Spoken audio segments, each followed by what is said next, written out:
안 쓰고 하루에 1시간 정도만 내지 그것도 안 되면 30분 정도만 시간 내면 자기가 애매하고 잘 모르겠는 건 무조건 그려보세요. 예, 그리면 그냥 그림 자체가 공부가 돼요. 그죠? 그림 자체가 기억이 돼요.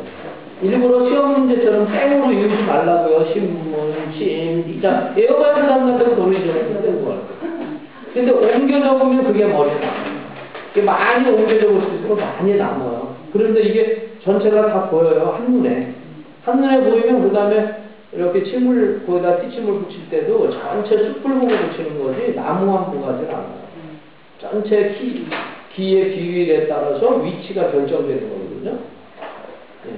그렇게 해서 이제 어떤 거 하나가 잘 제대로 뚫리면 그 다음에는 그게 원리와 그 어떠한 길이 보이게 되면 그 다음에는 아주 쉽다, 재미있다라고 느껴져요. 그럼 진짜 재미로 하게 돼요. 처음에는 그냥 모르고 숙제하라니까 해왔지만 그런 그 재미가 있고 실제 이제 이 반사구를 통해서 치료적인 효과가 일어날 거냐 안 일어날 거냐 임상적인 실험을 하고 싶어요. 그러면 내가 할 때는 반신반의했는데 의외로 반응이 괜찮더라, 효과가 있더라 그러면 그때 이제 더 탄력이 붙게 되죠. 그런 단계가 필요합니다. 그러니까 의대생들도 계속 이론적인 공부하다가 임상적인 공부하다가 졸업하고도 인턴 매니전트 과정을 통해서 그렇게 하나하나 열리는 것처럼. 근데 이거는 의학은요 복잡하지 않아요. 이런 일반 다른 물리나 공학이나 철학처럼 오명하게 사색을 해야 되고 뭘 공식으로 풀어야 되고 그런 건 없어요. 그냥 그 보이는 그대로라고요. 그래서 의학이 가장 쉽다는 거예요. 그럼 왜 의대를 공부 잘하는 사람이 가냐? 그 의대 가는 사람이 많으니까 비율이 된 거지. 중국 가면은 의대 나온 사람, 이런 사람, 의사들이 1,000원도 못 받아요. 그 고급 근로자들은 2, 3,000원 받거든요. 일반 하위직 노동자들이 공단에서 받는 거고 500원, 700원 받거든요. 그 수준이에요. 그런데 중국에는 별로 그거 의사 되려고 하지 않아요. 이 배우가 별로 안 좋으니까.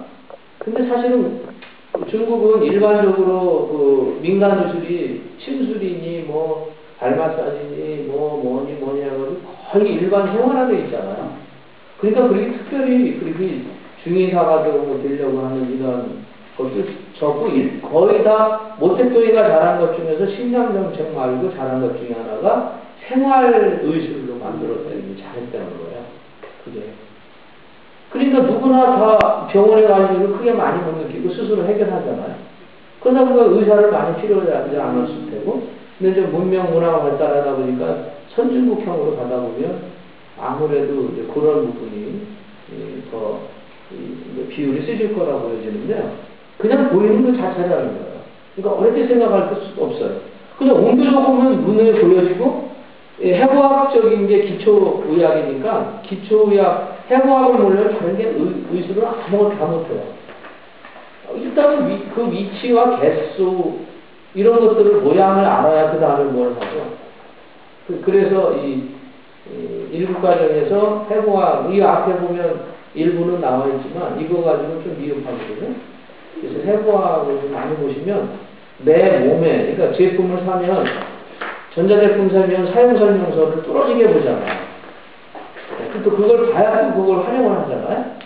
근데 이걸 내 몸에 대한 사용설명서 구조도라고 생각하고 보실 필요가 있어요.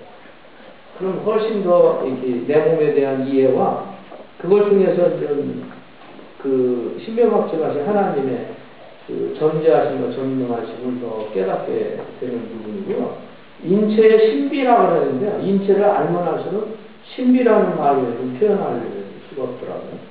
그런 측면에서의 그러니까 사실은 우리 크리스찬들이 더 의학을 더 공부해야 되는데 우리 몸을 하나님이 주셨다는 창조론적인 거니까 굉장히 중요합니다. 그 문제가.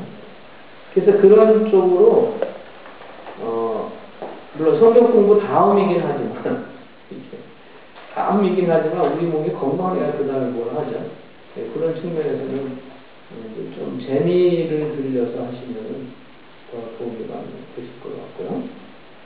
자, 그럼 이제 오늘은 이제 발과샤로 가는데요. 발과샤를 하는데 발과샤의 효과는 거기다 기록하시면 좋은데요. 델타파를 많이 방출합니다. 우리 뇌에는 뇌파가 나오는데 다양한 뇌파가 나오죠. 지금 공부할 때 가장 많이 나와줘야 되는 뇌파가 알파파거든요. 요즘 TV 보니까 뭐 MC 스퀘어 뭐 이렇게 광고하더라고요. MC 스퀘어. 근데 전에는 학생들에게만 얘기했는데 요새는 회사원들이 자기 그 부하 직원이 일의 능률이 굉장히 오르니까 도대체 이 사람이 무슨 비법이 있어서 그런가 하고 봤더니 MC 스퀘어를 쓰는 거예요. MC 스퀘어를 쓰는 이유가 뇌파 중에서 알파파를 많이 나오게 한다는 거죠. 그리고 연구직, 뭔가 이렇게 어려운 문제를 풀 때는 알파파가 많이 나와줄 때 그게 효과적이라는 거죠. 근데 그 알파파도 델타파가 충분히 많이 나와서 자연치유적인 효과가 충분히 올라갈 때 나온다 이거죠. 자연치유적인 것은 뭐야? 우리에게 잠을 주셨거든요. 하나님 잠. 수면을 통해서 자연치유가 일어나요. 그때 그냥 일어나는 것이 아니라 그때 뇌에서 델타파가 충분히 방출될 때 이 자연치유가 일어난다 이거죠. 근데 이제 여러 가지 이유로 인해서 수면 부족이라든지 뭐 불면증이라든지 뭐 어떤 신체적으로 안 좋을 때 충분한 수면을 못하면 그 다음 날은 상당히 힘들잖아요. 뭐 몸도 무겁고 머리도 멍하고 머리도 잘 안 들어가고 그러잖아요. 그래서 이 델타 발반사 효과가 델타파 방출을 많이 준다. 그래서 자연 치유력을 높여준다라는 겁니다. 발반사 요법입니다. 발반사 요법이. 근데 중요한 건요, 발 마사지하고는 달라요. 마사지는 이완요법이지 치료적인 효과가 아니에요. 마사지는 이완만 시켜요.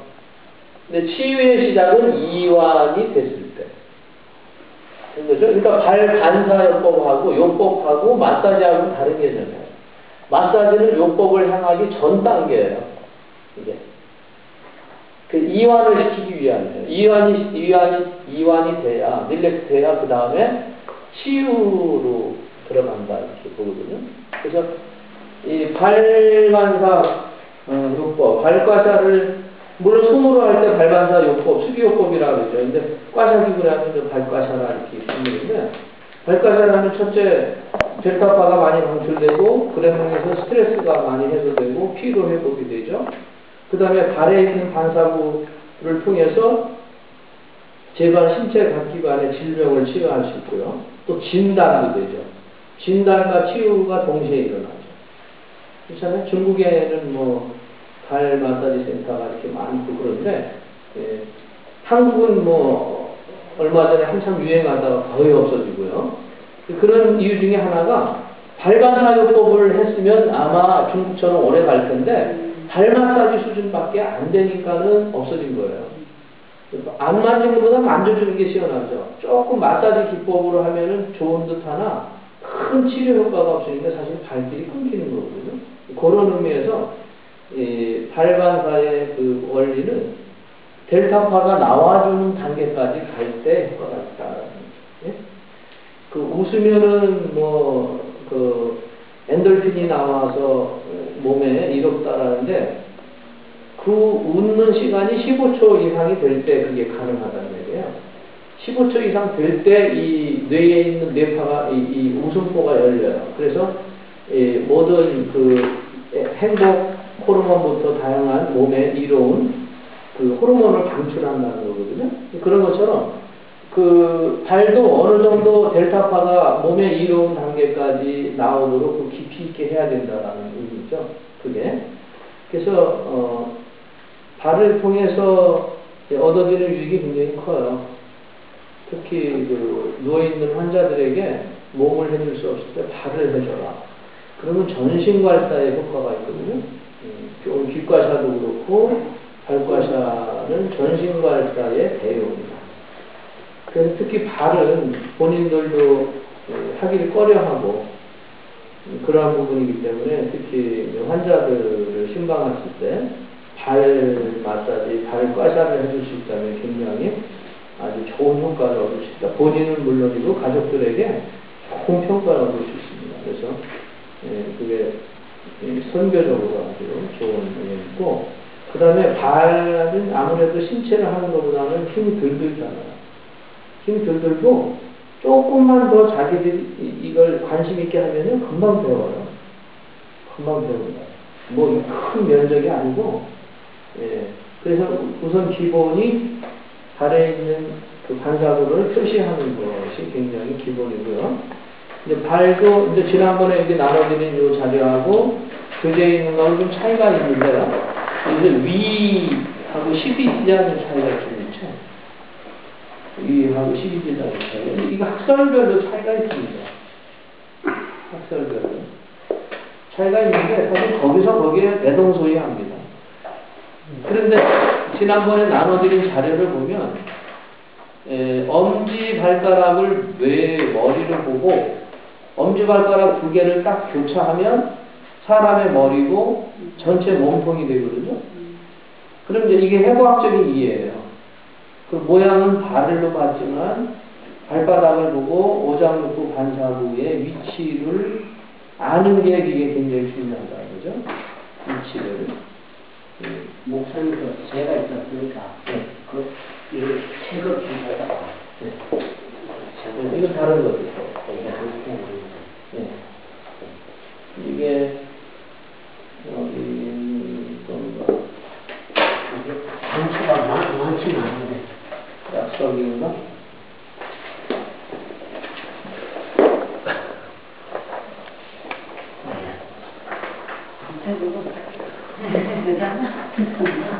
감사합니다.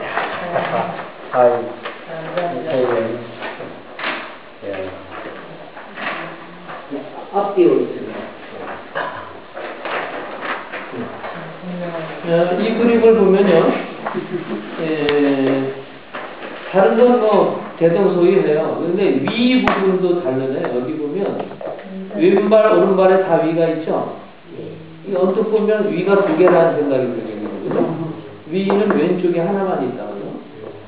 그래서 여기 이렇게 합쳐서 그려놓은 그림이 이제 이건 이 자체가 해부학이에요. 그냥 우리 몸을 그려놓은 거니까 두 발을 겹쳐서 이렇게 표시해 놓는 것이 가장 무난해요. 근데 지금 여기 조 목사님이 주신 걸 보면 이 해부학을 모르는 사람이 이걸 보면 아, 위는 두 개구나. 그러니까 왼발 오른발에 표시해 놨겠지. 이렇게 되거든요. 그리고 오른발만 자극을 준다면 위를 치료하는 효과는 떨어져요. 거의 없게 돼요. 왜냐하면 왼발에 위가 있거든요. 왼쪽에 위가 있고 오른쪽에 간이 있다고요. 간하고 담남. 간담. 오른쪽에만 있어요. 그러니까 오른쪽에만 있는 건 간담이에요. 왼쪽에만 있는 건 위거든요. 이런 차이가 있어요. 근데 이거를 과연 그럼 이제 임상을 해봐야 돼요. 이 사람 여기 학설대로 위를 양쪽에 그려놨는데 왼쪽이나 오른쪽 한 부위만 반사 작용으로 그런 효과가 일어나는지를 확인해 볼 필요가 있어요. 그게 이제 임상 실험이거든요. 그런 관점이에요. 그래서 이거를 주장하는 데마다 나라마다 그림식이 조금씩 달라요. 근데 다르더라도 위치가 조금씩 다르게 표시했을지라도 하나 있는 걸 두 개로 표시한다든지 왼쪽에 있는 거 오른쪽에 표시했다는 건 이건 상당히 좀 어긋나다라고 볼 수 있어요. 일단은 이 그림이 이 심장을 보면 그래. 심장을 보시면요. 심장이 어느 쪽에 있습니까? 심장이?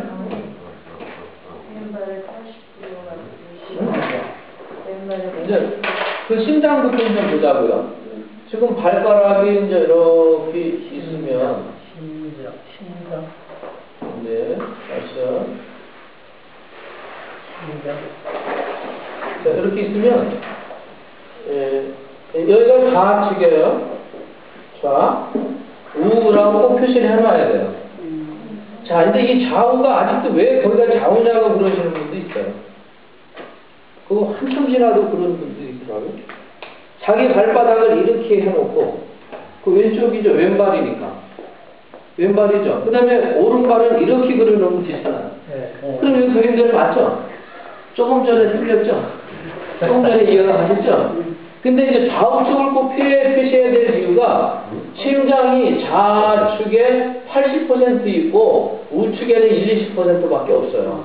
그래서 이거는 무시하고 좌측에 있는 심장의 반사구만 써요. 이럴 때 방향이 굉장히 중요해요. 그 다음에 위도 좌측으로 이제 있거든요. 좌측으로 거의 이렇게 실려 있거든요. 이제 그렇기 때문에 이제 식도가 여기 보면 원래 우리 있는 그림의 식도는 왼발에 있잖아요. 왜? 이 위가 왼쪽에 있으니까 식도가 이렇게 표시되어 있다고요. 식도는 두 개입니까? 하나입니까? 당연히 하나죠. 기관지하고 좌표 옆에 있으니까 기관지 두 개 그려져 있고요. 그렇게 이제 풀어가봐요. 그럼 폐도 좌표 옆에 있으니까 여기 폐가 있겠죠? 좌표 옆에. 그 이제 특이하게 왼쪽만 있는 게 위에다가 뭐예요? 비장하고, 예? 그 다음에 췌장이 있죠. 예, 췌장이 있고요. 그 다음에 신장은 좌우에 똑같이 있어요. 신장, 콩팥은. 그래서 꼭 이렇게 해서 요도를 타고, 방광이 반쪽씩이에요, 이렇게. 요도를 타고, 방광은 두 개예요, 하나예요?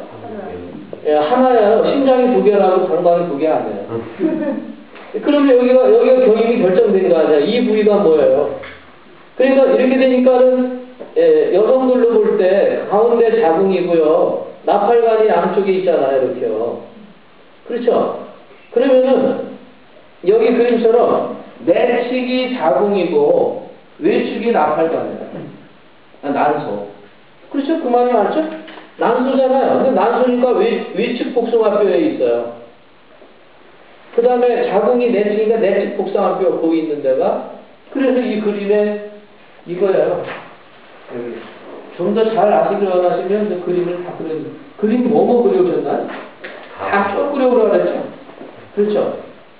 근데 발바닥만 그려오시고 숙제 다 했다고 하시는 분은 한 5분의 1밖에 안 하신 거고, 이걸 그려오신 분은 금방 이해를 해야 무슨 말인지 알아들으신다고요. 자, 여기 보면 외측일 때는 난소고, 여기가 복사뼈 이게 왼쪽 외곽이잖아요, 외곽. 그렇죠? 자, 아래 볼 때 여기 외측 바깥이죠? 외곽. 여기는 난소예요, 여성들. 남자는 뭐예요? 고환이에요. 자, 이 내측은 뭐예요? 남자는 전립선이고 여자는 자궁이에요. 그 방향을 그렇게 외워야 될 거 아니에요. 일단 어느 위치에 뭐 있는지 알 거 아니에요. 가령 예를 들어서 여기 복사뼈 있다고 뭐가 뿔렁 나왔다. 아이고 여기는 난소인데 여자는 난소인데 뭐가 이상이 있겠구나. 여기 볼 때는 아이고 뿔렁 이 복사뼈보다 뿔렁 나왔다. 그러면 아우 자궁근종이 있겠는데 한번 더 자궁근종 있는 사람도 여기 보세요. 뿔렁 나와 있어요. 복사뼈보다 더 나와 있는 사람도 있어요. 복사뼈가 있는지 없는지 모르게 그 사람들이 남자입니다. 남자들도 전립선 있는 사람 여기 만들었어요. 볼록하고 딱딱하고 아프다고 그래요. 이 발에 다 찍는 거예요. 그러면 왼쪽인지 오른쪽인지 어느 위치인지 그 반사구를 알 때 진단이 되는 거예요. 그걸 모르고 진단이 안 나요. 그렇죠? 그러니까는 지금 관법에 8가지고 기본법은 다 아는 거니까 그거 어떨 때 무슨 관법을 쓴다라는 것만 제가 딱 알려드리면 되는 일이고 그 전에 스스로 해올 일을 그려서 이 반사구의 위치를 스스로 알고 계시는 게 중요한 거죠. 70%죠. 그러면은 요 표시가 있는 것처럼 이 실질적으로 이렇게 해부학적으로 간 거예요. 이 모양은 다리지만 실제 여기는 사람이잖아요. 이걸 여기가 머리니까 사람 머리 이렇게 몸통이에요. 이렇게 몸통이에요. 그럼 여기 당연히 여기는 어깨예요. 어깨. 새끼발가락 여기 어깨. 50견 있고 어깨 아픈 사람 여기 만져보면 아프죠. 그 다음에 둘째, 셋째는 여기가 눈이에요. 눈 안 좋은 사람 만지면 그걸 자지러져. 귀, 넷째, 다섯째 발가락 밑에 귀. 이렇게 되거든요. 그럼 여기 가운데 뇌고, 가운데가 코예요. 코면은 어디가 코냐면, 이게 엄지발가락 이 옆에가 코예요. 비염이 코예요. 이게 만나니까요, 같이. 그렇죠? 지금 입 있는 건 다 표현이 된 거죠. 그리고 아래로 내려가서 심장 표현됐고, 폐했고, 기관지 했고, 식도 했고, 10도에 따라서 위가 나왔고, 비장 나왔고, 췌장 나왔고, 그 다음에 신장 나왔고, 요도 나왔고, 방광 나왔고. 그래서 안 나온 게 뭐예요? 안 나온 것이 위에서 12지장으로 내려와서, 그래서 12지장 여기에 표시되어 있습니다. 12지장에서 소장이 있죠, 소장이. 이 속에 이렇게 소장. 그리고 소장 사이드에는 대장이 있습니다. 이렇게 크게 순대처럼 대장이 이렇게 표시되어 있잖아요. 이렇게. 예? 대장이. 그 다음에 여기 이렇게 해서 대장이 이렇게 연결되거든요. 그래서 이게 하행결장, 흥행결장, 상행결장 이렇게 내려가요. 이 속에 또 이제 소장은 또 같이 표현되어 있습니다. 그러면 이제 이게 다 표시 다 된 거잖아요. 여기 안 된 게 뭐예요? 간하고 담. 그렇죠? 여기 말 또 뭐 표현할 게 또 뭐 있나요?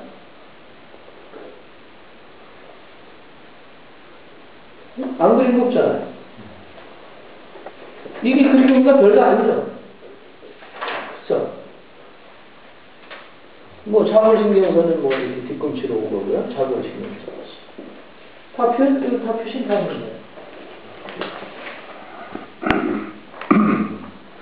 부신, 여기 심장의 부신, 뭐, 부신하면 부신 여기 표시하고.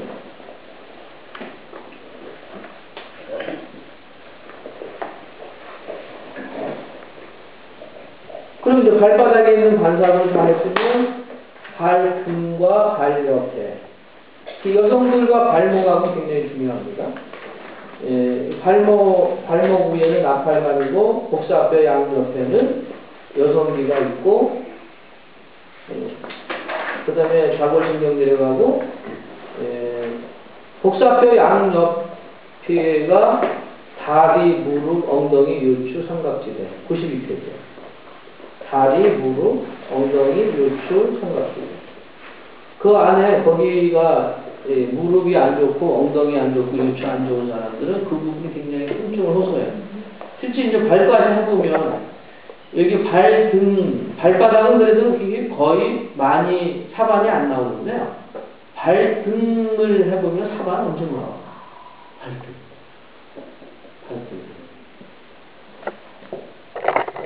특히 이제 엄지발가락 등에는, 엄지발가락 목에는 갑상선, 부갑상선, 이 턱, 그 다음에 편도선 이렇게 표시가 되어 있거든요.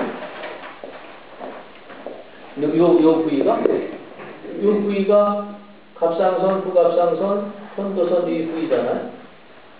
실제 목이니까요, 여기가. 그래서 발 아래 발바닥부터 발등까지 그렇게 되어 있습니다. 이게 갑상선이 본 사람은요, 발바닥 아래 발가락이 웨이브가 져 있잖아요. 이렇게. 그런데, 갑상선이 부고 그런 사람은요, 이게 그런 게 없어요. 표시해볼게요. 보세요. 여기 보면 엄지발가락 아래에 이렇게 주름이 져 있어서 이렇게 딱 구분이 돼 있잖아? 갑상선으로 본 사람들은 이렇게 두툼해요. 그냥 이어놓은 거죠. 실제 한번 보세요. 실제 보이는 사람들, 갑상선 암이라든지 염증이 심한 사람들은 그렇게 돼 있는, 이런 주름이 없어요, 이렇게요. 매디가 없다고. 그런 사람들, 여기 갑상선 붓기 빠지기 위해서 이제 여기 치유한다든지 신체 부위가 빠져나가면 여기도 얄쌍해지거든요. 그렇게 하거든요. 자, 그러면 이제 해부학적으로 그렇게 이제 이해를 하셨으면, 그러면 실제 이제 발사를 할 때, 이제 순서상으로 얘기하면, 당연히 이제 첫째는 발 세척하고, 오일 바르죠. 오일 바르고, 두 번째, 이완요법을 해요, 이완요법. 이완요법이 마사지예요.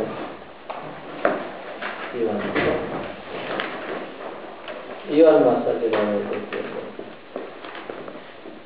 이완 마사지 종류가 여러 가지가 있어요. 그건 하고. 그 다음에 그게 끝나고 나면, 신장하고요.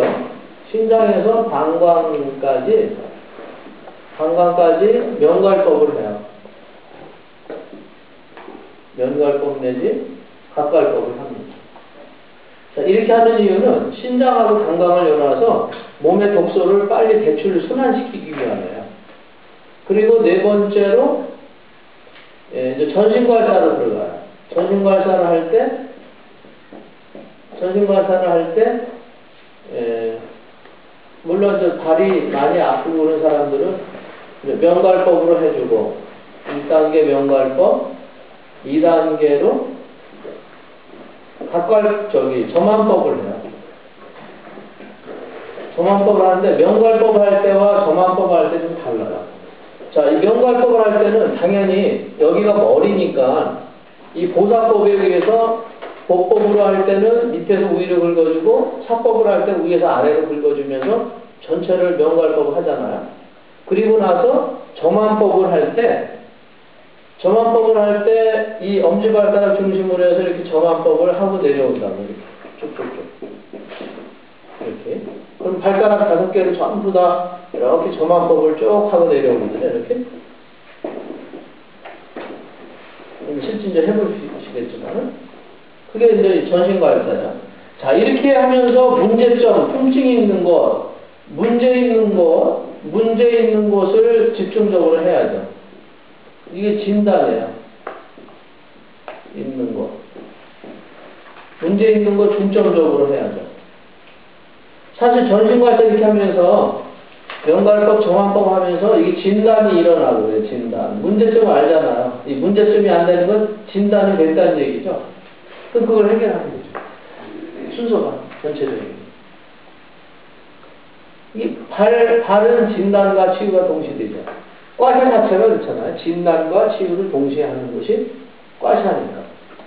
이게 이제 순서예요. 그러면은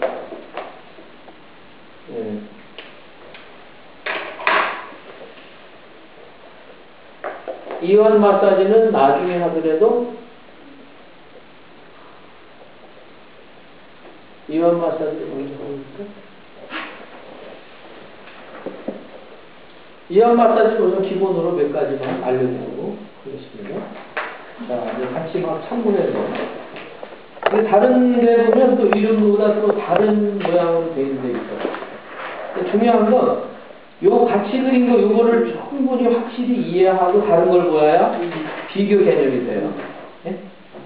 만약 처음부터 이 그림을 봤다면 아 위가 양쪽에 있구나 이렇게 이해 안 했을 거예요. 그렇죠? 그렇게 주장했다가는 그거는 내부 장애인이라고 위가 하나인데 2개 있다가 얘기가 되는 거니까 얘기가 이상하죠. 예, 그런 거예요. 그래서 원칙적으로는 그 해부학적인 관점에서 이해하고 요게 원칙인데 조금 응용했거나 다른 학설이라는 것으로 가야 되죠. 그래서 이걸 꼭 보시게 한 거고. 그러니까 이 발을 통한 해부학적인 것을 보기보다 원래 우리 몸에 있는 해부학을 알고 이걸 알았으면 이 다른 것을 보면 아 다른 것은 여기를 무엇으로 이해하고 이렇게 표시했구나. 그렇게 알 수 있죠. 그렇죠. 그래서 해부학을 먼저 아는 것이 중요합니다.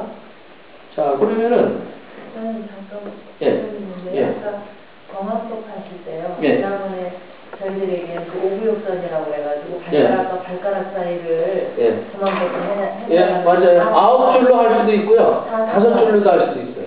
예, 그렇게 말씀하셨어요. 이 가운데를 하는 방법이 있어요. 그럼 네일라인이에요. 예, 타선. 예, 네일라인이에요. 그래서 이제 기본 복잡할까봐 그럼 전부 다 9줄이 되거든요. 그럼 이걸 알고 그 다음에 한 번만 딱 설명하면 5줄을 하든 9줄을 하든 괜찮아요. 그건. 그래서 지금 이 명갈법을 그래서 이게 더 적용한 거예요. 그러니까 꼭 어떤 것이 FM 딱 판에 박힌 거로 그거 있진 않아요. 그러니까 강의를 많이 듣는 사람일수록 유익이 많아요. 이게. 예, 그러한 방법이 있어요. 그러니까 가운데 고를 할 수도 있고요. 그러면 실질적으로 손이 미치지 않는 곳이 많아요. 그래서 가운데를 하는 것보다 유익이 여기가 머리고 여기가 뇌하수체잖아요. 그럼 여기 끝에 정맥부니까 끝을 하고 이렇게 나가는 방법이 우선 더 용이하기 때문에 이렇게 설명을 드렸어요. 그런 관점에서. 그러면 발가락 사이를 할 땐 4줄이고요. 발가락을 할 때는 플러스 5줄이죠. 그 9줄까지 하면 좋죠. 근데 이렇게 사실 다 못할 거예요. 이렇게 하면 사실 이거 1시간 걸려요. 발까지 하면. 머리까지 하면 제대로 해도 30분 이상 걸리거든요.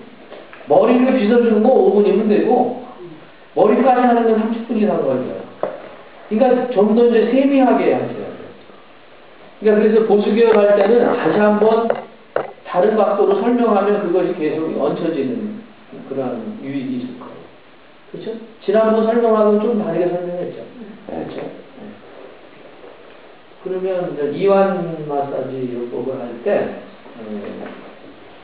이완.